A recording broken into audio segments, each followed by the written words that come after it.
How to delete responses in Google Forms.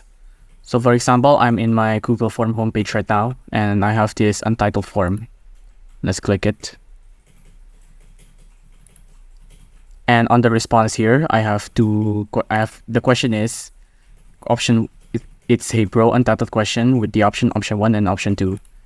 And in here, I have 4 people that submitted, 1 with option 2 and 3 with option 3. Wait, 3 with option 1, sorry. And I want to delete the one with option 2 on it.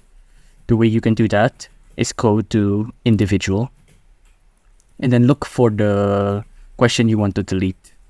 For example, this one has option 1, this one has option 1, this one has option 1. It's all the way back at the start.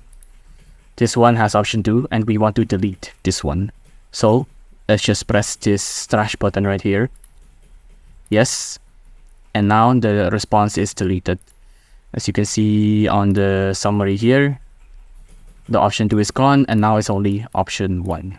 And if you want to delete all of the responses, you don't want option 1, you don't want option 2, you want all of the responses gone, you can press these 3 dots up here, and then you can press delete all responses.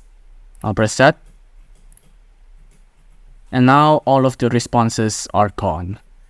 And that is how you delete responses in Google Form. It's as easy as that.